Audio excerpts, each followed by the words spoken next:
Hi friends, welcome back to R C career YouTube channel. ನಿನ್ನೆ Majestic ಇಂದ ಕತ್ತರಗುಪ್ಪೆಗೆ ಹೋಗ್ತಕ್ಕಂಥ ಒಂದು ಲೇಡಿ 10 ಕಿಲೋಮೀಟರ್ ಡಿಸ್ಟೆನ್ಸ್ಗೆ ಒಂದು ಆಟೋ ಕರೀತಾರೆ. ಆ ಆಟೋದಲ್ಲಿ ಅಲ್ಲಿಗೆ ಹೋಗ್ತಕ್ಕಂಥ ಡಿಸ್ಟೆನ್ಸ್ಗೆ ಮ್ಯಾಕ್ಸಿಮಮ್ 300 ರುಪೀಸ್ ತಗೋಬೇಕು. ಆದರೆ ಅವರು 700 ರೂಪಾಯಿ ಕೇಳಿದ್ದಾರೆ. ಅದನ್ನು ಕ್ವಶನ್ ಮಾಡಿ ಕೇಳಿದ್ಕೆ ಆ ಲೇಡಿಗೆ ಕೆಟ್ಟ ಕೆಟ್ಟ ಮಾತುಗಳನ್ನೆಲ್ಲ ಬೈದಿದ್ದಾರೆ. ಆ ವಿಡಿಯೋನ ನಾನು ಕಂಪ್ಲೀಟಾಗಿ ಲಾಸ್ಟಲ್ಲಿ ಪ್ಲೇ ಮಾಡ್ತೀನಿ. ಆ ವಿಡಿಯೋನೇ ಲೇಡೀಸೇ ಕೂಡ ಖುದ್ದಾಗಿ ಮಾತಾಡಿ ವಿಡಿಯೋ ಹಾಕಿದ್ದಾರೆ. ಆ ವಿಡಿಯೋ ಲಾಸ್ಟಲ್ಲಿ ಪ್ಲೇ ಮಾಡ್ತೀನಿ. ಅದಕ್ಕೆ ಮುಂಚೆ ಏನಾಯಿತು ಅಲ್ಲಿ ವಿವರ ಅಂತ ಬನ್ನಿ ಅದ್ರ ಬಗ್ಗೆ ಮಾತಾಡೋಣ ಸ್ನೇಹಿತರೆ. ನಿನ್ನೆ ಒಂದು ಲೇಡಿ ಮೆಜೆಸ್ಟಿಕ್ಕಿಂದ ಕತ್ತರಗುಪ್ಪೆಗೆ ಆಟೋ ಬುಕ್ ಮಾಡ್ತಾರೆ. ಬುಕ್ ಅಂದರೆ ಆನ್ಲೈನ್ ಬುಕ್ ಮಾಡಲ್ಲ, ಹಂಗೆ ಡೈರೆಕ್ಟಾಗಿ ಕೇಳ್ತಾರೆ. ಕರೆದಾಗ ಓಕೆ ಬರ್ತೀವಿ ಅಂತ ಕೇಳ್ತಾರೆ. ಜಸ್ಟ್ ಇರತಕ್ಕಂಥ ಡಿಸ್ಟೆನ್ಸ್ ಎಷ್ಟಪ್ಪ ಅಂದರೆ 9ರಿಂದ 10 ಕಿಲೋಮೀಟ್ರು. ಈ 10 ಕಿಲೋಮೀಟ್ರಿಗೆ ಮ್ಯಾಕ್ಸಿಮಮ್ ಅಂದರೆ ಎಷ್ಟು ಬರುತ್ತೆ, 150 to 200 ಏನು ನಾರ್ಮಲ್ ಡೇಸಲ್ಲಿ. ಬಾಡಿ ನೈಟಲ್ಲಿ ಡಬಲ್ ಚಾರ್ಜೇ ಓಡಿಸ್ತಾರೆ. ಅಂದರೆ ಓಕೆ 1.5 ಆಕ್ಚುಲಿ ಇರೋದು. ಡಬಲ್ ಅಂತ ಇಟ್ಕೊಂಡ್ರು 300 ರೂಪಾಯಿಯಿಂದ 350 400 ರೂಪಾಯಿ ಮ್ಯಾಕ್ಸಿಮಮ್ ಹೋಗುತ್ತೆ. ಆದರೆ ಅಲ್ಲಿರ್ತಕ್ಕಂಥ ವ್ಯಕ್ತಿಗೆ ಎಷ್ಟು ಕೇಳಿದಾನಪ್ಪ ಅಂದರೆ 600ರಿಂದ 700 ರೂಪಾಯಿ ಚಾರ್ಜ್ ಮಾಡಿದ್ದಾರೆ. ಏನು ಲೆಕ್ಕಾಚಾರನೇ ಇಲ್ವಾ? 10 ಕಿಲೋಮೀಟ್ರಿಗೆ ಯಾರಾದ್ರೂ 600ರಿಂದ 700 ರೂಪಾಯಿ ಕೊಡ್ತಾರಾ? ಇವ್ರೇನೇನಾದ್ರು 5 ಸ್ಟಾರ್ ಫಾರ್ಚುನರ್ ಕಾರಲ್ಲಿ ಕರ್ಕೊಂಡು ಹೋಗ್ತಾ ಇದ್ದಾರಾ, ಇಲ್ಲ ಆರ್ ಡಿ ಕಾರಲ್ಲಿ ಕರ್ಕೊಂಡು ಹೋಗ್ತಾ ಇದ್ದಾರಾ, ಎ ಸಿ ಕಾರಲ್ಲಿ? ಇವ್ರು ಹೋಗ್ತಾ ಇರೋದು ಆಟೋದಲ್ಲೇ ತಾರೆ ನಾರ್ಮಲ್ಲಾಗೆ. 10 ಕಿಲೋಮೀಟ್ರಿಗೆ 600ರಿಂದ 700 ರೂಪಾಯಿ ಇದ್ರೆ ಏನು ಲೆಕ್ಕಾಚಾರ ಬೇಡವಾ? ಏನು ಒಬ್ಬರೇ ಲೇಡಿ ಮಹಿಳೆ ಇದ್ದಾರೆ ಅಂತ ಸುಲಿಗೆ ಮಾಡಿಬಿಡೋದು ಹಂಗಾದ್ರೆ? ಆ ವ್ಯಕ್ತಿ ಸ್ಟ್ರಾಂಗ್ ಆಗಿದ್ದಾರೆ. ಮುಲಾಜೆ ಇಲ್ದಂಗೆ ಅಲ್ಲೇ ಸ್ಪಾಟಲ್ಲೇ ಹೇಳಿದ್ಬಿಟ್ಟು ಅವ್ರಿಗೂ ಅವಾಜ್ ಆಗಿದ್ರೆ ಇನ್ನೊಬ್ಬ ಯಾರೋ ವ್ಯಕ್ತಿ ಬಂದು ಜಾಸ್ತಿ ಮಾತಾಡ್ಬಿಡ ಹೋಗಮ್ಮ ಹಂಗೆ ಹಿಂಗೆ ಅಂತವ ಲೇಡೀಸ್ಗೂ ಕೂಡ ರೆಸ್ಪೆಕ್ಟ್ ಇಲ್ದಂಗೆ ಮಾತಾಡಿದ್ದಾನೆ. ಅದೇ ಒಬ್ಬ ಬೈಕ್ ಟ್ಯಾಕ್ಸಿ ರೈಡರ್ಸ್ಗಳಿಗೆಲ್ಲ 108 ಕ್ವಶನ್ ಕೇಳ್ತಾರೆ. ನೀವ್ಯಾಕೆ ರೂಲ್ಸ್ ಫಾಲೋ ಮಾಡಲ್ಲ, ಎಲ್ಲೋ ಬೋರ್ಡ್ ಹಾಕೊಂಡು ಓಡಿಸಲ್ಲ, ಏನಕ್ಕೆ ರೂಲ್ಸ್ ಫಾಲೋ ಮಾಡ್ದಂಗೆ ಗಾಡಿ ಓಡಿಸ್ತಿದ್ದೆ? ಹಂಗೆ ಇವರು ರೂಲ್ಸ್ ಯಾಕೆ ಫಾಲೋ ಮಾಡ್ತಾ ಇಲ್ವಾ? ಮೀಟ್ರ್ ಹಾಕೊಂಡು ಹೋಗ್ಬೋದಾಯ್ತಲ್ಲ ಅಲ್ಲಿಗೆ. ಮೀಟ್ರ್ ಹಾಕೊಂಡು ಹೋದ್ರೆ ಎಷ್ಟು ಬರ್ತದ್ರ ಮೇಲೆ ಡಬಲ್ ತಗೊಳ್ಳಿ. ಆ ಲೇಡೀಸ್ ಹೇಳಿದ್ದಾರೆ ಮೀಟ್ರ್ ಹಾಕೊಂಡು ಹೋದ್ರೆ ನಾನು ಡಬಲ್ ಕೊಡ್ತಾ ಇದ್ದಾರೆ, ಮೀಟ್ರ್ ಮೇಲೆ ಎಷ್ಟು ಬರ್ತೀನಿ ಮತ್ತೆ ಎಕ್ಸ್ಟ್ರಾವ? ಗೌರ್ಮೆಂಟಿಂದ ಏನಕ್ಕಪ್ಪ ಮೀಟ್ರ್ ನಿಗದಿಪಡಿಸಿದ್ದಾರೆ? ಪಬ್ಲಿಕ್ ಸೇವೆ ಕೊಡಬೇಕು, ನೀವು ಮೀಟ್ರ್ ಹಾಕೊಂಡು ನೋಡ್ಸಿದ್ದಾನೆ ಆಟೋಕ್ಕೆ ಮೀಟ್ರ್ ಕೊಟ್ಟಿರೋದು. ಇವ್ರು ಮೀಟ್ರ್ ಹಾಕೋದಂಗೆ ಮನಸ್ಸಿಗೆ ಬಂದಂಗೆ ಅಮೌಂಟ್ ಕೇಳೋದಾ? ಇದಕ್ಕೇನು ಲೆಕ್ಕಾಚಾರನೇ ಇಲ್ವಾ? ಇದಕ್ಕೆ ಮುಂಚೆ ಒಬ್ಬರು ಚಾನಲಲ್ಲಿ ಕೂಡ ಲೈವ್ ಆಗಿ ಮಾಡಿದ್ರು ಸೋಷಿಯಲ್ ಇಂಪ್ಯಾಕ್ಟ್ ಅಂತ ನೋಡಿರ್ತಾರೆ ಎಲ್ಲರನ್ನು.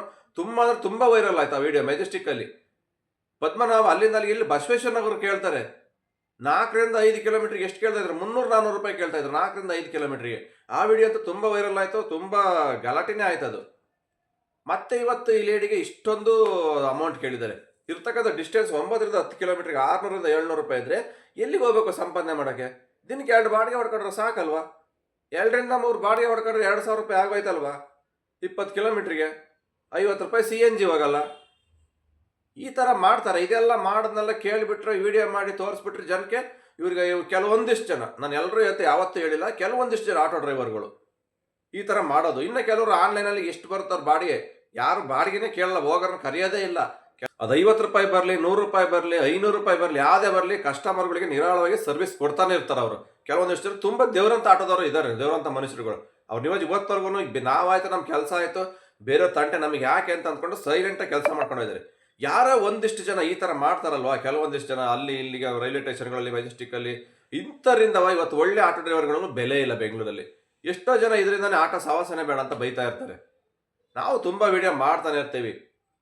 ಫಸ್ಟ್ ನೀವು ರೂಲ್ಸ್ ಫಾಲೋ ಮಾಡಿ, ನೀವು ಚೇಂಜ್ ಆಗಿ, ನೀವು ಕರೆಕ್ಟಾಗಿ ಪಬ್ಲಿಕ್ಕಿಗೆ ಸರ್ವಿಸ್ ಕೊಡಿ.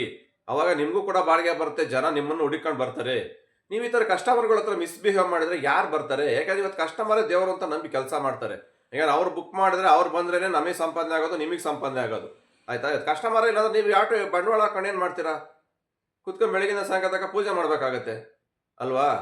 ಕಸ್ಟಮರ್ ಹತ್ರ ನಾವು ಕರೆಕ್ಟಾಗಿ ರೆಸ್ಪೆಕ್ಟ್ ಕೊಟ್ಟು ಮಾತಾಡಬೇಕು. ಆಟೋ ಹತ್ತಕ್ಕೆ ಮುಂಚೆ ಒಂದು ಆವರೇಜ್ ರೇಟ್ ಏನಿದೆ ಅದಕ್ಕೆ ಅಷ್ಟಕ್ಕೆ ತಗೋಬೇಕಲ್ವಾ? ಇಲ್ಲ ನೈಟಲ್ಲಿ ಹೋಗ್ತಿದ್ದೀವಿ 50 ರೂಪಾಯಿ ಎಕ್ಸ್ಟ್ರಾ ಕೊಡಿ ಅಂತ ಒಳ್ಳೆ ಮಾತಲ್ಲಿ ಕೇಳಿದ್ರೆ ಯಾರಾದ್ರೂ ಕೊಟ್ಟೇ ಕೊಡ್ತಾರೆ ಕಸ್ಟಮರ್ಗಳು. ನೀವು ಏಕಾಏಕಿ 600ರಿಂದ 700 ರೂಪಾಯಿ ಕೊಟ್ಟಿದ್ರೆ ಎಲ್ಲಿ ಅವ್ರೇನು ಗಿಡ ಬೆಳೆಸಿರ್ತಾರೆ? ದುಡ್ಡಿನ ಗಿಡವ ಕಿತ್ಕೊಂಬಂದು ಕೊಡೋಕ್ಕೆ?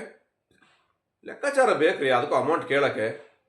ಇವೆಲ್ಲ ವೀಡಿಯೋ ಮಾಡಿ ಹಾಕ್ಬಿಟ್ರೆ ಇವರಿಗೆಲ್ಲ ಕೆಲವೊಂದಿಷ್ಟಕ್ಕೆ ಉರಿದೋಗ್ಬಿಡುತ್ತೆ. ಫೇಸ್ಬುಕ್ಕಲ್ಲೆಲ್ಲ ವೀಡಿಯೋ ಮಾಡಿ ಅವಾಜ್ ಬೇರೆ ಹಾಕೋದು ನಮಗೆ. ಹಂಗೆ ಮಾಡ್ಬಿಡ್ತೀನಿ, ನಿಮಗೆ ಸಂಘಟನೆಗೆ ಕಂಪ್ಲೇಂಟ್ ಕೊಡ್ತೀವಿ, ನೀನು ವೀಡಿಯೋನೇ ಮಾಡ್ಬಾರ್ದು, ಹಂಗೆ ಮಾಡ್ಬಿಡ್ತೀನಿ ಇಂಥವ. ರೀ ನಾವು ಇರೋದನ್ನೇ ತೋರಿಸ್ತೀವಿ ಸ್ವಾಮಿ, ನೀವು ಮಾಡಿರೋ ತಪ್ಪು ನಾವು ತೋರಿಸೋದಷ್ಟೇ. ನಾವೇನಿಲ್ಲ ಯಾವುದೇನು ಓನಾಗಿ ವೀಡಿಯೋ ಕ್ರಿಯೇಟ್ ಮಾಡ್ಕೊಂಡು ನಾವೇ ಸ್ಕ್ರಿಪ್ಟ್ ಬರ್ಕೊಂಡು ಯಾವುದೋ ಮಾತಾಡ್ತಾ ಇಲ್ಲ. ಆಯಿತಾ? ನೀವು ಮಾಡ್ತಕ್ಕಂಥ ತಪ್ಪನ್ನ ನಿಮಗೆ ತಿಳುವಳಿಸ್ತಿದ್ದೀವಿ ಅಷ್ಟೇ. ಅದನ್ನು ಕೇಳೋಕೆ ನೀನು ಯಾರು ಹಂಗೆ ಹಿಂಗೆ ಅಂತಾರೆ. ಹೌದಪ್ಪ, ನಾವು ಈ ಭಾರತದ ಪ್ರಜೆನೇ. ತಪ್ಪು ನಡೆದ್ರೆ ಪ್ರತಿಯೊಬ್ಬರಿಗೂ ಕೇಳ್ತಕ್ಕಂಥ ಅಧಿಕಾರ ಪ್ರತಿಯೊಬ್ಬ ಪಬ್ಲಿಕ್ಸ್ಗೂ ಇದೆ. ಪ್ರಜಾಪ್ರಭುತ್ವ ದೇಶ ಇದು.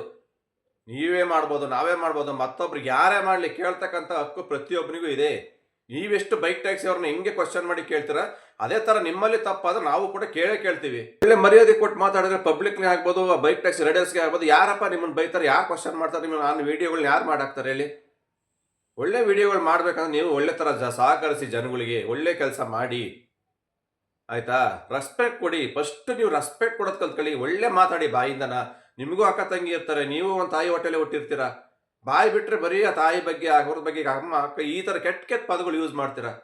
ಎಷ್ಟು ವಿಡಿಯೋಗಳು ನಾವೇ ಹಾಕಿದ್ದೀವಿ, ನೋಡಿರ್ತೀರ ನೀವು. ಎಲ್ಲ ಗೊತ್ತಿದ್ದು ಏನು ಗೊತ್ತಿಲ್ಲದ ಥರ ನಾಟಕ ಮಾಡ್ತೀರಾ.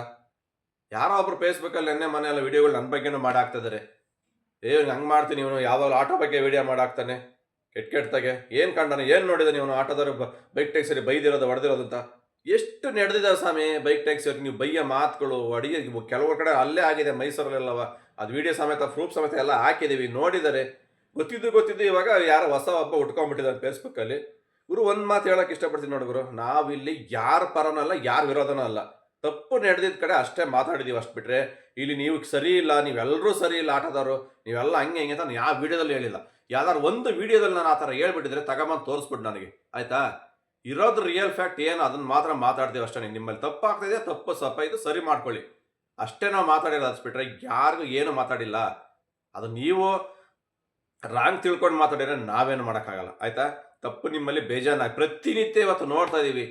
ಎಷ್ಟು ಸೋಷಿಯಲ್ ಮೀಡಿಯಾದಲ್ಲಿ ಬರ್ತಾನೆ ಇದ್ದಾವೆ. ಪಬ್ಲಿಕ್ಸ್ಗೆ ರೆಸ್ಪೆಕ್ಟ್ ಕೊಡಲ್ಲ, ಹೆಂಗಂದ್ರಂಗೆ ಮಾತಾಡೋದು. ಒಂದು ಲೇಡಿ ಅನ್ನೋದಕ್ಕೂ ರೆಸ್ಪೆಕ್ಟ್ ಕೊಡಲ್ಲ, ಆ ಥರ ಮಿಸ್ಬಿಹೇವ್ ಮಾತಾಡಿದ್ದಾರೆ ನಿನ್ನೆ ಆ ಲೇಡೀಸ್ಗೆ. ಹೋಗಮ್ಮ ನೀನು ಜಾಸ್ತಿ ಮಾತಾಡ, ಹಂಗೆ ಹಿಂಗೆ, ಏನವ್ರು ಒಬ್ಬರೇ ಇದ್ದಾರೆ ಅಂತವ. ಸುಲಿಗೆ ಮಾಡೋದು ಕಮ್ಮಿ ಮಾಡಿ ಸ್ವಾಮಿ ಫಸ್ಟು ನೀವು, ಆಯಿತಾ? ಈ ಸುಲಿಗೆ ಮಾಡೋದು ನಿಂತ್ಕೊಂಡ್ರೆ ಮಾತ್ರನೇ ಎಲ್ಲರೂ ಉದ್ಧಾರ ಆಗ್ತಾರೆ, ಎಲ್ಲರೂ ಬದುಕೋಕ್ಕಾಗತ್ತೆ. ನೀವು ಬಂಡವಾಳ ಹಾಕಿದ್ರಂತ ನೀವು ಮನಸ್ಸಿಗೆ ಬಂದಂಗೆ ಅಮೌಂಟ್ ಕೇಳೋಕ್ಕಾಗತ್ತಾ? ಅಲ್ಲಿ ಏನು ಡಿಸ್ಟೆನ್ಸ್ ಇದೆ ಅಷ್ಟು ಮಾತ್ರ ಕೇಳಬೇಕು, ಅಷ್ಟು ತಗೋಬೇಕು. 200 ರೂಪಾಯಿ ಜಾಗಕ್ಕೆ 600 ಇಂದ 700 ರೂಪಾಯಿ ಕೊಡಿದ್ರೆ ಅವ್ರು ಎಲ್ಲಿಂದ ತಂದು ಕೊಡ್ತಾರೆ ಲೇಡೀಸು? ಇವತ್ತು ಅವ್ರು ನೆನ್ನೆ ಕ್ಲಿಯರ್ ಕಟ್ಟಾಗಿ ಇವತ್ತೆಲ್ಲ ಇನ್ಸ್ಟಾಗ್ರಾಮಲ್ಲಿ ಕೂಡ ಹಾಕಿದ್ರು. ಇವತ್ತು ಎಲ್ಲ ವೀಡಿಯೋ ಕೂಡ ನೀಟಾಗಿ ಹಾಕಿ ಮಾತಾಡಿ ಅವರೇ ಇವತ್ತು ಅಪ್ಲೋಡ್ ಮಾಡಿದ್ದಾರೆ. ಅಲ್ಲಿ ನಡೆದಿರ್ತಕ್ಕಂಥ ಘಟನೆ ಏನಾಯಿತು, ಅವ್ರು ಎಷ್ಟು ಕೇಳಿದ್ರು, ನಾನು ಎಷ್ಟು ಹೇಳಿದೆ, ಪ್ರತಿಯೊಂದು ಮೆನ್ಷನ್ ಮಾಡಿ ಕ್ಲಿಯರ್ ಕಟ್ಟಾಗಿ ಹೇಳಿದ್ದಾರೆ. ಏನಾದರೂ ಈ ಸುಲಿಗೆ ನಿಲ್ಲಬೇಕು ಬೆಂಗಳೂರಲ್ಲಿ. ಇದಕ್ಕೆ ನಿಮ್ಮ ಸಂಘಟನೆಗಳಾಗ್ಬೋದು, ಇಲ್ಲ ನಮ್ಮ ರಾಜ್ಯ ಸರ್ಕಾರನೇ ಆಗ್ಬೋದು, ಒಂದು ಕ್ರಮ ಕೈಗೊಳ್ಳಲೇಬೇಕಾಗತ್ತೆ. ಯಾಕಂದ್ರೆ ನೀವು ಯಾರೋ ಸ್ವಲ್ಪ ಜನ ಮಾಡ್ತಿರಲ್ಲ, ಇವತ್ತು ಒಳ್ಳೆ ಆಟೋ ಡ್ರೈವರ್ಸ್ಗೆಲ್ಲ ಕೆಟ್ಟ ಹೆಸರು ಬರ್ತಾ ಇದೆ ಇದರಿಂದವ. ಯಾರೋ ಬೆರಳಿಕೆ ಅಷ್ಟು ಜನ ಮಾಡೋದು ಈ ಕೆಲಸದಿಂದವ. ಅಂತಾರೆ ಇವಾಗ ವಿಡಿಯೋ ಮಾಡಿ ಹಾಕೋದು ಸೋಷಿಯಲ್ ಮೀಡಿಯಾದಲ್ಲಿ ನಮ್ಮ ಬಗ್ಗೆ ಬೈಯೋದು ಅದೇ ಥರ. ಯಾಕಂದರೆ ಈ ಆ ಥರ ಕೆಲಸ ಮಾಡ್ತಾರಲ್ವಾ, ಅವರಿಗೆ ತಡ್ಕೊಳಕ್ಕಾಗಲ್ಲ. ಅದಕ್ಕೆ ರಿಪ್ಲೈ ಕೊಡ್ತಾರೆ, ಕೊಡಿ ಪರವಾಗಿಲ್ಲ, ನಮಗೇನು ಬೇಜಾರು. ಎಲ್ರಿಗೂ ಮಾತಾಡ್ತಕ್ಕಾಗಿದೆ, ಎಲ್ಲರೂ ಮಾತಾಡ್ಬೋದು, ಎಲ್ಲರೂ ವಿಡಿಯೋ ಮಾಡ್ಬೋದು, ಮಾಡಬೇಡಿ ಅಂತ ಯಾರು ಹೇಳಲ್ಲ. ಬಟ್ ಎಲ್ಲಿ ತಪ್ಪಾಗುತ್ತೆ ಅದನ್ನು ನಾವು ತೋರಿಸ್ತೀವಿ, ಮಾತಾಡ್ತೀವಿ. ಕೆಟ್ಟದಾಗ ಏನು ಮಾತಾಡಿಲ್ಲ, ಯಾರಿಗೂ ಏನು ನಾವು ಬೈದಿಲ್ಲ, ಏನಿಲ್ಲ. ಫಸ್ಟ್ ನೀವು ರೆಸ್ಪೆಕ್ಟ್ ಕೊಟ್ಟು ಮಾತಾಡಿ ಅಷ್ಟೇ. ಯಾಕೆಂದರೆ ಪಬ್ಲಿಕ್ಸ್ ಹೊಡೆದು ಬಿಡ್ತಾರೆ, ಆಟೋ ಡ್ರೈವರ್ಗೆ ಹೊಡೆದು ಬಿಡ್ತಾರೆ ಅಂತೀರಾ. ಕೆಲವೊಂದು ಟೈಮು ನೀವು ಮಾತಾಡ್ತಕ್ಕಂಥ ಮಾತುಗಳು ತುಂಬ ಕೋಪ ಬರ್ಸುತ್ತೆ ಅವ್ರಿಗೆ, ಪಬ್ಲಿಕ್ಸ್ಗೆ. ಆ ಥರ ರಾಂಗಾಗಿ ಮಾತಾಡ್ತೀರಾ. ಪಾಪ ಅವ್ರ ಲೇಡೀಸ್ ಅವ್ರು ಏನು ಮಾಡ್ತಾರೆ, ನೀವು ಬೈಸ್ಕೊಂಡು ಹೋಗ್ಬೇಕಾಗಿತ್ತು. ಇದಕ್ಕಿಂತ ಇನ್ನೂ ಹೆಚ್ಚು ಘಟನೆಗಳಾಗಿದೆ. ಮೊನ್ನೆ ಒಂದು ಮೊನ್ನೆ ಒಂದು ವಿಡಿಯೋ ಯಾರು ಹೊಡೆದಾಡ್ತಾ ಇದ್ರು ಆಟೋ ಡ್ರೈವರು ಪಬ್ಲಿಕ್ಸು. ಏನಾಗುತ್ತೆ ಈ ಥರ ಘಟನೆಗಳಾದಾಗ ನೀವು ರಾಂಗಾಗಿ ಮಾತಾಡ್ಬಿಡ್ತೀರಾ. ಏಕಾಏಕಿ ಸೀದಾ ಅಮ್ಮ ಅಪ್ಪ ಅಕ್ಕ ತಂಗಿಯವ್ರಿಗೂ ಹೋಗ್ಬಿಡ್ತೀರಾ ಮಾತುಗಳು. ಇಂಥ ಟೈಮಲ್ಲಿ ಟ್ರಿಗರ್ ಆಗಿಬಿಡುತ್ತೆ ಅವ್ರಿಗೆ, ಯಾರಿಗೂ ಕಂಟ್ರೋಲ್ ಮಾಡೋಕ್ಕಾಗಲ್ಲ. ಎಲ್ಲರೂ ಒಂದೇ ಥರ ಇರಲ್ಲ, ನಾರ್ಮಲ್ ಮನುಷ್ಯರು ಶಾರ್ಟ್ ಟೆಂಪರ್ ಇರ್ತಾರೆ. ನೀವು ಏಕಾಏಕಿ ಆ ಲ್ಯಾಂಗ್ವೇಜ್ ಯೂಸ್ ಮಾಡಿದಾಗ ಅವ್ರಿಗೆ ಆ ಟೈಮಲ್ಲಿ ಏನು ಮಾಡೋಕ್ಕಾಗಲ್ಲ, ಕೈ ಮಾಡಿಬಿಡ್ತಾರೆ ಕೆಲವೊಬ್ಬರು. ಅದಕ್ಕೋಸ್ಕರ ನಾವು ಮಾತಾಡೋ ಮಾತು ಕರೆಕ್ಟಾಗಿರ್ಬೇಕು. ಫಸ್ಟು ನಮ್ಮಲ್ಲಿ ತಪ್ಪಿದೆಯೋ ಇಲ್ವೋ ಅದು ನೆಕ್ಸ್ಟು. ಫಸ್ಟು ನಾವು ಬಾಯಿಂದ ಬರ್ತಕ್ಕಂಥ ಮಾತು ಒಳ್ಳೆ ಮಾತಿರಬೇಕು. ಅವಾಗ ಮಾತ್ರನೇ ಏನು ಬೇಕಾದ್ರೂ ಮಾತಲ್ಲೇ ಸಾಲ್ವ್ ಮಾಡ್ಕೊಂಡು ಹೋಗ್ಬೋದು ಪ್ರಾಬ್ಲಮ್ಮ. ನಾವು ಆ ಮಾತೇನು ಸರಿಯಾಗಿ ಆಡಿಲ್ಲ ಅಂತ ಏನಾಗುತ್ತೆ, ಕೈ ಮಿಲಾಯಿಸ್ತಾರೆ, ಜಗಳಕ್ಕೆ ಹೋಗುತ್ತೆ. ಇದು ಅತಿರೇಕ ಆದಾಗ ಏನಾಗುತ್ತೆ, ದೊಡ್ಡ ಪ್ರಾಬ್ಲಮ್ ಆಗೋಗ್ತವೆ. ಇವೆಲ್ಲ ಆಗಬಾರ್ದು ಅಂದರೆ ನೀವು ಸ್ವಲ್ಪ ಸರಿಯಾಗಿ ಹೊಂದ್ಕೊಂಡು ಪಬ್ಲಿಕ್ಸ್ ಹತ್ರನ ಒಳ್ಳೆ ಮಾತಾಡಿಕೊಂಡು ಚೇಂಜ್ ಆಗಬೇಕು. ನೀವು ಒಂದಿಷ್ಟು ಜನ ಮಾಡೋದ್ರಿಂದ ಇವತ್ತು ಎಲ್ಲ ಬೆಂಗಳೂರಲ್ಲಿ ಇವತ್ತು ಆಟೋ ಡಿಪಾರ್ಟ್ಮೆಂಟ್ಗೆ ಕೆಟ್ಟ ಹೆಸರು ಬರ್ತಾ ಇದೆ. ಇದು ನಿಮ್ಮ ಸಂಘಟನೆಗಳಿಗೆ ಗೊತ್ತಿಲ್ಲೋ ಏನು ನಮಗಂತೂ ಅರ್ಥ ಆಗ್ತಾ ಇಲ್ಲ. ಅವರೇ ಬುದ್ಧಿ ಹೇಳ್ಬೇಕಷ್ಟೇ ಇಂಥವ್ರಿಗೆಲ್ಲನ. ಈ ಥರ ಎಲ್ಲ ಮಾಡಬೇಡ್ರಪ್ಪ, ಈ ಥರ ಎಲ್ಲ ಹಗಲು ದರೋಡೆ ಮಾಡಬೇಡ್ರಿ, ಅದಕ್ಕೇನಿದೆ ಡಿಸ್ಟೆನ್ಸ್ ಅಷ್ಟು ಫೇರ್ ಮಾತ್ರ ತಗೊಳ್ಳಿ. ನೈಟ್ ತಗೊತೀರಾ 1.5 ಇಲ್ಲ ಡಬಲ್ ಏನಿದೆ ಅಷ್ಟು ಮಾತ್ರ ತಗೊಳ್ಳಿ ಅದು ಚಾರ್ಜ್ಗೆ, ಅಲ್ಲಿ ಹೋಗ್ತಕ್ಕಂಥ ಡಿಸ್ಟೆನ್ಸ್ಗೆ. ಏಕಾಏಕಿ ನೀವು 3 ಪಟ್ಟು 4 ಪಟ್ಟು ಕೇಳ್ತಾ ಇದ್ರೆ ಎಲ್ಲಿಂದ ತಂದು ಕೊಡ್ತಾರೆ ಕಸ್ಟಮರ್ಗಳು? ಹಂಗಾಗಿ ಇದೆಲ್ಲ ಸ್ವಲ್ಪ ನೀವು ತಿಳುವಳಿಸಿ ಅವರಿಗೆ ಹೇಳಬೇಕು, ನಿಮ್ಮ ಆಟೋ ಡ್ರೈವರ್ಗಳಿಗೆ ಯಾರು ಈ ಥರ ಎಲ್ಲ ಮಾಡ್ತಾರಲ್ಲ ಅಂಥವ್ರಿಗೆ. ಹಂಗಾಗಿ ಇದಕ್ಕೆ ರಾಜ್ಯ ಸರ್ಕಾರನೂ ಅಷ್ಟೇ ಕ್ರಮ ಕೈಗೊಳ್ಳಬೇಕಾಗಿದೆ. ಯಾಕಂದರೆ ಪ್ರತಿನಿತ್ಯ ಈ ಥರ ಘಟನೆಗಳು ಆಗ್ತಾನೆ ಇದ್ದಾವೆ. ಎಷ್ಟು ಬರ್ತಾ ಗೊತ್ತಾ ಸೋಷಿಯಲ್ ಮೀಡಿಯಾದಲ್ಲಿ, ಪಬ್ಲಿಕ್ಸ್ಗೆ ಮಿಸ್ಬಿಹೇವ್ ಮಾಡಿದ್ರು, ಆಮೇಲೆ ಆ ಎಕ್ಸ್ಟ್ರಾ ಅಮೌಂಟ್ ಕೇಳಿದ್ರು, ಏನಾದ್ರು ಕೇಳೋಕೆ ಕೆಟ್ಟ ಪದಗಳು ಯೂಸ್ ಮಾಡಿದ್ರು. ಪ್ರತಿನಿತ್ಯ ನಾವು ನೋಡ್ತಾನೆ ಇರ್ತೀವಿ, ವೀಡಿಯೋಗಳು ಬರ್ತಾನೆ ಇರ್ತವೆ. ಬಟ್ ಮಾಡಿದ್ರೆ ದಿನಕ್ಕೆ 10 ವೀಡಿಯೋ ಹಾಕ್ಬೋದು. ಬಟ್ ಅವೆಲ್ಲ ನೆಸೆಸಿಟಿ ಇಲ್ಲ. ಬಟ್ ಏನೋ ಒಂದು ತಪ್ಪಾಗಿದೆ ತಿಳಿಸ್ಕೊಟ್ಟಿದ್ದೀವಿ ಅಷ್ಟೇ. ಈ ವಿಡಿಯೋ ಇಷ್ಟ ಆದರೆ ಒಂದು ಲೈಕ್ ಮಾಡಿ, ಶೇರ್ ಮಾಡಿ, ನಿಮ್ಮ ಅನಿಸಿಕೆಗಳನ್ನು ಕಮೆಂಟ್ ಬಾಕ್ಸ್ ತಿಳಿಸಿದ್ದು ಹೇಳ್ತಾ ಈ ವಿಡಿಯೋ ಇಲ್ಲಿಗೆ ಮುಗಿಸ್ತಾ ಇದ್ದೀನಿ. ಮತ್ತೆ ಸಿಗ್ತೀನಿ ಮುಂದಿನ ವಿಡಿಯೋದಲ್ಲಿ. ಅಲ್ಲಿವರೆಗೂ take care, bye bye, have a nice day. ಜೈ ಹಿಂದ್, ಜೈ ಕರ್ನಾಟಕ ಮಾತೆ. ಎಲ್ಲರಿಗೂ ನಮಸ್ಕಾರ. ನನ್ನ ಹೆಸರು ಸೌಮ್ಯ. ಬೆಳಗ್ಗೆ ನಾನು ಒಂದು ವಿಡಿಯೋನ ಇನ್ಸ್ಟಾಗ್ರಾಮ್ ನಲ್ಲಿ ಪೋಸ್ಟ್ ಮಾಡಿದ್ದೆ. ಅದು ಒಂದು ಆಟೋದವರೆಗೂ ನನಗೂ ಆದಂತ ಒಂದು ಕಾನ್ವರ್ಸೇಷನ್. ಮೇಡಮ್ ನಾನ್ ಕೇಳೋದ್ನ 600 ರೂಪಾಯಿ.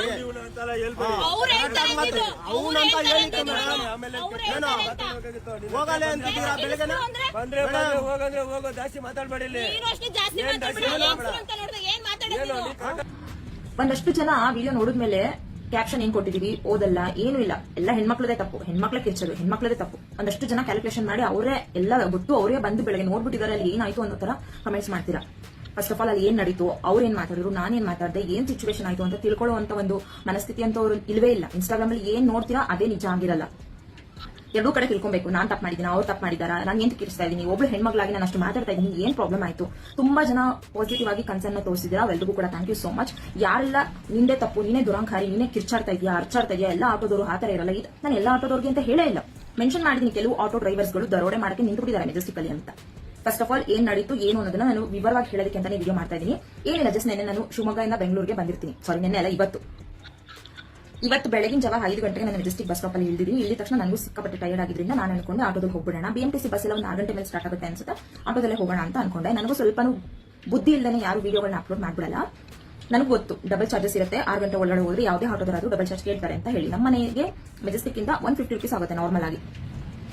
ನನಗೆ ಗೊತ್ತಿತ್ತು ಅಲ್ಲಿರೋ ಆಟೋದವರು 200 ರೂಪಾಯಿನೇ ಕೇಳ್ತಾರೆ ಅಂತ. 200 ಪ್ಲಸ್ 200 400 ರೂಪೀಸ್ ಆಗುತ್ತೆ ಅಂತ ನಂಗೆ ಗೊತ್ತಿದ್ದೆ. ಫಸ್ಟ್ ಅವ್ರನ್ನ ಕೇಳಿದೆ, ಈ ಏರಿಯಾಗೆ ಬರ್ತೀರಾ ಅಂತ ಹೇಳಿದ್ರು. ಡಬಲ್ ಚಾರ್ಜ್ ಆಗುತ್ತೆ ಅಂತಾನು ಹೇಳಿದ್ರು. ಹೇಳಿದ್ಮೇಲೆ ಹತ್ತಿ ಕೂತ್ಕೊಂಡಿದ್ದ ನಂತರ ಆ ವ್ಯಕ್ತಿ ಹೇಳ್ತಾರೆ, ಎಷ್ಟು ಕಿಲೋಮೀಟರ್ ಆಗುತ್ತೆ ಗೂಗಲ್ ಅಲ್ಲಿ ಚೆಕ್ ಮಾಡಿ. ಎಂತ ಚೆಕ್ ಮಾಡಬೇಕು, ನಾನು ಆಲ್ರೆಡಿ ಅಡ್ರೆಸ್ ಹೇಳಿದೀನಿ, ಎಷ್ಟಾಗುತ್ತೆ ಡಬಲ್ ಚಾರ್ಜ್ ಆಗುತ್ತೆ ಅಂತಾನು ಹೇಳಿದ್ದಾರೆ. ಮೀಟರ್ ಹಾಕೊಂಡು ಹೋಗ್ಬೋದಿತ್ತಲ್ಲ. ಇನ್ನೊಬ್ಬ ವ್ಯಕ್ತಿ ಏನ್ ವಿಡಿಯೋದಲ್ಲಿದ್ದಾರೆ ಅವ್ರನ್ನ ಕರೀತಾರೆ, ಅವ್ರನ್ನ ಕರ್ಬಿಟ್ಟು ಕೇಳ್ತಾರೆ, ಇವ್ರು ಹೇಳ್ತಾರೆ ಅಡ್ರೆಸ್ಗೆ ಎಷ್ಟಾಗುತ್ತೆ. ಆ ಪುಣ್ಯಾತ್ಮ 600-700 ಆಗುತ್ತೆ, ಕರ್ಕೊಂಡು ಹೋಗ್ಬಿಡು. ಯೋಚನೆ ಮಾಡೋದಿಲ್ಲ. 600-700 ರೂಪಾಯಿ ಬೆಲೆ ಇಲ್ವಾ? ನಾನು ಹೇಳಿದೆ, ಇಷ್ಟೊಂದು ದುಡ್ಡಾಗತ್ತಾ, ಯಾಕೆ ಅಷ್ಟೊಂದು ಹೇಳ್ತಾ ಇದ್ದೀರಾ? ನನಗೆ ಗೊತ್ತಿತ್ತು ಹಬ್ಬ ಅಂದ್ರೆ 400 ರೂಪಾಯಿ ಆಗ್ಬೋದು. ನಾರ್ಮಲ್ ಟೈಮಲ್ಲಿ ಹೋಗ್ತೀರಾ ಅಂದ್ರೆ 150 300 ಮುಗ್ದೋಗುತ್ತೆ, 100 ರೂಪೀಸ್ ಎಕ್ಸ್ಟ್ರಾ ಆಗುತ್ತೆ. ಬಿಕಾಸ್ ಅವರು ಪಾಪ ಕಷ್ಟಪಟ್ಟು ಬೆಳಗ್ಗೆ ಅಷ್ಟೊತ್ತಿಗೆ ಬಂದಿರ್ತಾರೆ. ಓಕೆ, ಅವ್ರಿಗೂ ಸಿಗ್ಲಿ ಅನ್ನೋ ಗೊತ್ತಿದ್ದೆ ನಾನು ಹತ್ತಿದ್ದೀನಲ್ವಾ, ಡಬಲ್ ಚಾರ್ಜ್ ಇದೆ ಅಂತ ಗೊತ್ತಿದ್ದೆ ಹತ್ತಿದ್ದೀನಿ. ಅವ್ರು ಯಾವಾಗ 600-700 ರೂಪೀಸ್ ಅಂತ ಹೇಳಿದ್ರು, ಇವನ್ ಅವರು ಮೀಟರ್ ಹಾಕೋಕ್ಕೂ ರೆಡಿ ಇಲ್ಲ. ಗೂಗಲ್ ಅಲ್ಲಿ ಎಷ್ಟು ಕಿಲೋಮೀಟರ್ ಇದೆ ಚೆಕ್ ಮಾಡಿ, ಅದಕ್ಕೆ ಪರ್ ಕಿಲೋಮೀಟರ್ 30 ರೂಪೀಸ್ ಆಗುತ್ತೆ. ನಾನು ಕ್ಯಾಲ್ಕುಲೇಟ್ ಮಾಡಿದ್ದು 9 ಕಿಲೋಮೀಟರ್ ಆಯ್ತು, 9-10 ಆಯ್ತು ಅನ್ಕೊಂತೀನಿ. ಕ್ಯಾಲ್ಕುಲೇಟ್ ಮಾಡ್ಬಿಟ್ಟು ಅದು ಡಬಲ್ ಕೊಡಬೇಕು. ಅದು 600 ರೂಪಾಯಿಗೆ ಬಂತು. ನಾನು ಹೇಳಿದೆ, ಇಷ್ಟೊಂದು ದುಡ್ಡು ಆಗುತ್ತೆ 600 ರೂಪಾಯಿ ಅಲ್ಲಿಂದ ಇಲ್ಲಿಗೆ. ನಾನು ಒಂದು 2 ನಿಮಿಷ ಇರಿ ಅಂದ್ಬಿಟ್ಟು ಕೆಳಗಡೆ ಇಲ್ಲ. ಬಿಕಾಸ್ ನನ್ನ ಹತ್ರ 500 ರೂಪೀಸ್ ಅಷ್ಟೇ ಇದ್ದಿದ್ದು, ಅದಕ್ಕಿಂತ ಜಾಸ್ತಿ ನನ್ನ ಹತ್ರ ಅಮೌಂಟ್ ಇರಲಿಲ್ಲ, ಕ್ಯಾಶ್ ಇರಲಿಲ್ಲ. ಇಷ್ಟೊಂದು ದುಡ್ಡಾಗುತ್ತೆ ಅಂತ ಯಾರಿಗೂ ಕೂಡ ಗೊತ್ತಿರಲ್ಲ. ಅಂಡ್ ನನಗೆ ಓಲಾ ಊಬರ್ ಎಲ್ಲ ಮಾಡ್ಕೊಂಡು ಹೋಗ್ಬೋದಿತ್ತು. ನಾನು ಈ ಬಸ್ ಇಳಿದ ತಕ್ಷಣ ಆಟೋದವ್ರು ಸಿಕ್ಕಿದ್ರಲ್ವಾ, ಸೊ ಖಾಲಿ ಇದ್ರು, ಬರ್ತೀರಾ ಅಂತ ಕೇಳಿದ ತಕ್ಷಣ ಅವರು ಬರ್ತೀನಿ ಅಂತ ಹೇಳಿದ್ರು. ಅದಕ್ಕೋಸ್ಕರ ಅಂದ್ರೆ ಆಟೋ ಹತ್ತಿದ್ದು. ತುಂಬಾ ಜನ ಅದನ್ನು ಹೇಳಿದ್ರ, ನೀವು ಅದು ಮಾಡ್ಕೊಂಡು ಹೋಗ್ಬೋದಾಗಿತ್ತು. ಇದನ್ನು ನೀವು ಹೇಳೋರು ಏನ್ ಕೂತ್ಕೊಂಡು ಎಲ್ಲಿ ಬೇಕಾದ್ರೂ ಹೇಳ್ತೀರಾ, ಯಾಕಂದ್ರೆ ನಿಮ್ಗೆ ಏನು ಗೊತ್ತಿರಲ್ವಲ್ಲ, ಏನ್ ವಿಷಯ ನಡೆದಿದೆ ಅನ್ನೋದೇ ಗೊತ್ತಿಲ್ಲ.